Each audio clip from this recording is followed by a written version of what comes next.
কথাগুলো তুলে না ধরে, কারণ আমি আল্লাহ তার উপর লানত দেই। শুধুমাত্র তাই সৃষ্টি মাখলুক যা কিছু আছে সকলেই কিন্তু লানত দিতে থাকে, সকলেই লানত দিতে থাকে। মাহফিলে যাই, অনেকে বলে হুজুর সময় কিন্তু খারাপ, বিভিন্ন কথা বলা লাগবে। আল্লাহ বলছেন, নবীজি কোরআন থেকে কিছু যদি অংশ গোপন করো, শুনে নাও, এই নিউজটা আপনি দিয়ে দেন। কেউ যদি কোরআন থেকে স্বয়ং গোপন করে, আমি আল্লাহ বলছি জাহান্নামের আগুন তার পেটে উঠাইয়া দেব, যাই কিছু কামাই করুক। মুসলমানের ঘরে জন্ম নিলেই মুসলমান হয়। আর আবু জেহেল তো শুধু বাংলাদেশের মতো জায়গার প্রেসিডেন্ট না, এরকম দেশ আপনি আরো 20টা জোড়া দেন, এত বড় জায়গার প্রেসিডেন্ট। যেদিন তিনি বদরের ময়দানে যাবেন, আমার নবীজির বিরুদ্ধে কাবায় প্রবণতা করে বলতেছিলেন, হে কাবার মালিক, আগামীকালকে যাব মুহাম্মাদের বিরুদ্ধে খেলা হবে, বদরের ময়দানে খেলা হবে। নিজে কিন্তু মুহাম্মাদের বিরুদ্ধে এক নয় দুই নয় খেলার সিদ্ধান্ত নিয়েছিল। 82 বার জমিন থেকে বিদায় করে দেবে, এই সিদ্ধান্ত নিয়েছিল। 82 বার শেষ পর্যন্ত গর্ত কেটেছে, গর্ত কাটার পরে বলুন তো ওই গর্তে কি আল্লাহর নবী পড়েছে? ঘুরতে ফিরতে আবু জেহেল গর্ত করে গেছে। আজকে পৃথিবীতে দাঁড়াই আলেমদের বিরুদ্ধে, ইমানদারদের বিরুদ্ধে যখন তেজের কথা বলতে থাকবে, ওই আল্লাহ বলুন তো আবু জেহেলের সবাই যে আল্লাহ ছিল এখনো আছে না নেই? গর্তের মধ্যে ফেলার দায়িত্বটা বলে আগামীকালকে বদরের ময়দানে যাব, মুহাম্মাদের বিরুদ্ধে খেলা হবে। কার বিরুদ্ধে খেলা হবে? আল্লাহ বলছেন, আবু জেহেল যা খেলতে 13 বছর পর্যন্ত খেলেছিস, তুই শুধু মাঠে থেকেছিস, আর খোলা বাহিনী। আমার নবীজিকে মাঠে আসতে দিসনি, কিন্তু বদরের ময়দানে যখন আমার নবীর বিরুদ্ধে খেলতে যাবি, আমার নবীর বদরের ময়দানে থাকবি খেলতে, তুইও থাকবি। ওই দিন দেখা হবে খেলা করে।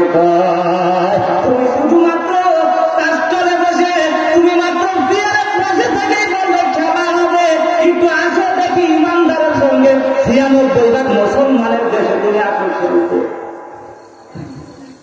এদেশে বলুন তো এখনো মুসলমান আছে না নাই?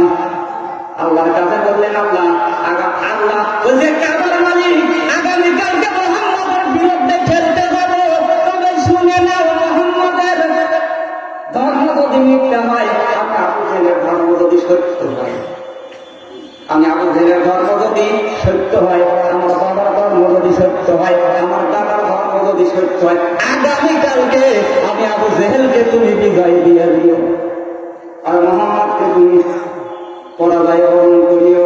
হে কাবার মালিক, তোমার কাছে আরেকটা প্রার্থনা করছি, আর মুহাম্মাদের ধর্ম যদি সত্য হয়, আর আমার ধর্ম যদি মিথ্যা হয়, তাইলে শুনে রাখো, আগামীকালকে মুহাম্মাদকে তুমি বিজয় দিয়ে দিও, আর ওই খেলা থেকে আমি আবু জেহেল যেন ফিরে আসতে না পারি। ওই বদরের ময়দানে আমাকে তুমি প্রকাশ করে দিও।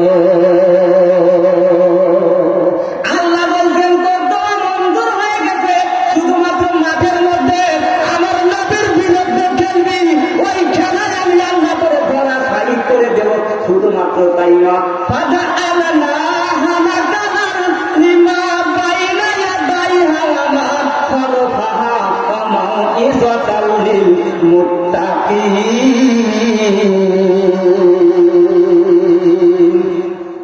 সূরা বাকারার 66 নম্বর আয়াত নাযিল হয়ে গেছে। আল্লাহ বলেন, নবীজি নবীজি এমন ইতিহাস আমি করে রেখে দিয়েছি, যেমন দাউদ আলাইহিস সালামের সময় আমি আল্লাহ কিন্তু বানর এবং শুয়োরে পরিণত করে দিয়েছিলাম। মানুষদের জন্য আমি উপদেশ, আমি ইতিহাস করে রাখি। আবু জেহেল ওই সময়ের ওই ওই সময়ের ইতিহাস। নাকালা বলিনা পাইনা যাইনা ক্ষমা ফলবা পৃথিবীতে কিয়ামত পর্যন্ত যারা এইভাবে আসবে হে নবী আপনি জানিয়ে দিন তাদের জন্য আমি আমার দৃষ্টান্ত করে রেখে দেব জমিনের বুকে আমার ইমানদারদের বিরুদ্ধে, আমার কোরআনের বিরুদ্ধে, আমার রাসূলুল্লাহর বিরুদ্ধে খেললে কেমন হয় নবীজি? বদরের ময়দানে আবু জাহেলকে যে অবস্থায় ধরাশায়ী করেছি আমি আল্লাহ কিন্তু এখনো আছি। আমার নবীর পরে কি আর কোন নবী আসবে? গোলাম আহমদ কাদিয়ানী নিজের পর্যন্ত নবুয়তের দাবি করেছে। আজকে কেন মানুষের জিম্মা কাটে যায়? শিয়া সম্প্রদায় খালেজি গোলাম আহমদ কাদিয়ানী এবং তাদের অনুসারীদেরকে বলছি, এই পৃথিবীতে যারা আছে শুনে রাখো, তোমরা আমি জিহাদি আমার পায়ের জুতো ধুলেও তোমাদেরকে মেরে করি না। আমার নবী এসেছেন, নবীর পরে আর কোন আম্বিয়া সালাম এই জমিনের বুকে আসবে না, তবে ওমর যুগে যুগে আসবে। কথা বলেন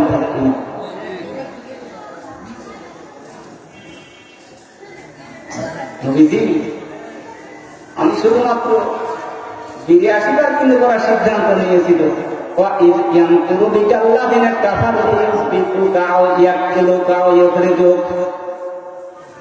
নবীজি ওরা কিন্তু সিদ্ধান্ত নিয়েছিল যখন আপনি কোরআনের দাওয়াত দিয়েছিলেন, কোরআনের দাওয়াত যখন আপনার দিচ্ছিলেন, ওরা কিন্তু ওই সময় সিদ্ধান্ত নিয়েছে কি করা যায়। কেউ বলছে মোহাম্মদকে বন্দী করা হোক, মোহাম্মদকে বন্দী করা হোক।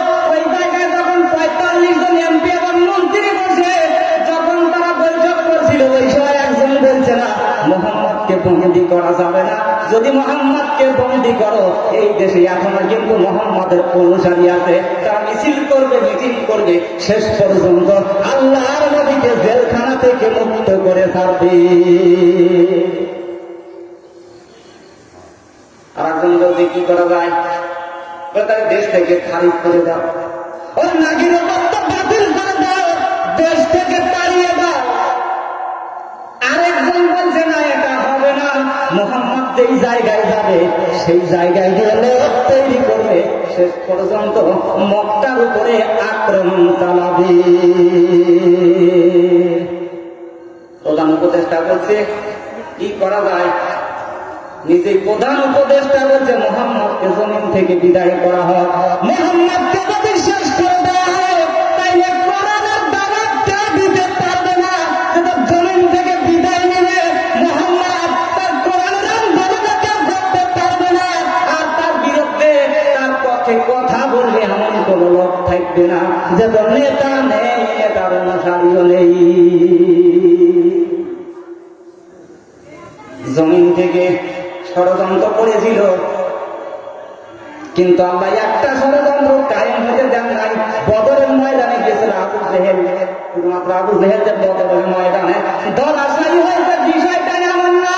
বদরের ময়দানে ১৪ জন বড় বড় যারা মাথা বিশিষ্ট এমন ১৪ জন ব্যক্তিকে আল্লাহ রাব্বুল আলামিন বদরের ময়দানে ধরাশায়ী করেছে। বলুন তো এখনো ওই আল্লাহ আছে না?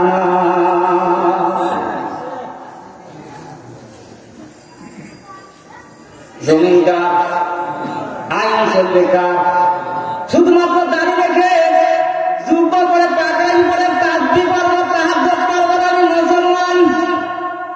আব্দুল্লাহ ইবনে উবাই কিন্তু আমার আপনার চাইতে কোন মুসলমান ছিল না। ১ নম্বরে জিকির মানে ডাইরেক্ট কোরআন শরীফ, আর ২ নম্বরে জিকির মানে বিশ্বনবী মুহাম্মদুর রাসূলুল্লাহ। লাকাদ কানা লাকুম ফি রাসূলিল্লাহি উসওয়াতুন হাসানাহ।